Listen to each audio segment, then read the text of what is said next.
আসসালামু আলাইকুম রহমতুল্লাহ। চলে আসলাম নতুন একটি ভিডিওতে।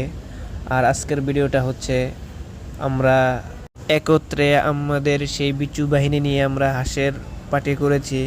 যাই হোক, সর্বপ্রথম আমরা হাটে গিয়েছিলাম, সেখানে না পাওয়ার কারণে বিভিন্ন বাড়িতে যে সর্বশেষ আমরা দুইটা হাঁস কিনে নিয়ে আসছি।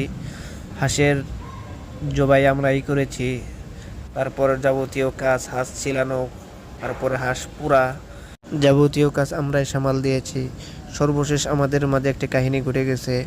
বাজার করার পর হঠাৎ করে দেখি আমাদের পেঁয়াজ কিনা হয় নাই। তাই আমরা যে বাসায় পাঠিয়েছি, আফার বাসা, সে আফা বলল যে চোখে থেকে পেঁয়াজ তুলে নিয়ে আসো। যাই হোক, পেঁয়াজ তুলে নিয়ে এসে আমরা আমাদের সেই বাবুর্চি আফার কাছে তুলে দিলাম। তারপর সেই যাবতীয় কাজ সামাল দিয়ে আমাদের জন্য সুন্দর একটি রেসিপি তৈরি করে দিয়েছে। যদিও এটা আলহামদুলিল্লাহ অনেক মজা হয়েছে, যেটা বলায় বোঝানো যাবে না।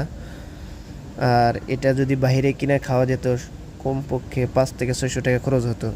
যাই হোক, আলহামদুলিল্লাহ খেয়ে অনেক মজা পেয়েছি, ছোটদের সাথে আনন্দ করেও মজা পেয়েছি। আর আমাদের আয়োজনটা আমাদের সেই কাঙ্ক্ষিত বিচ্ছু বাহিনী নিয়েছিল। যাই হোক, ভিডিওটা এই পর্যন্তই। ভালো থাকবেন। আল্লাহ হাফেজ।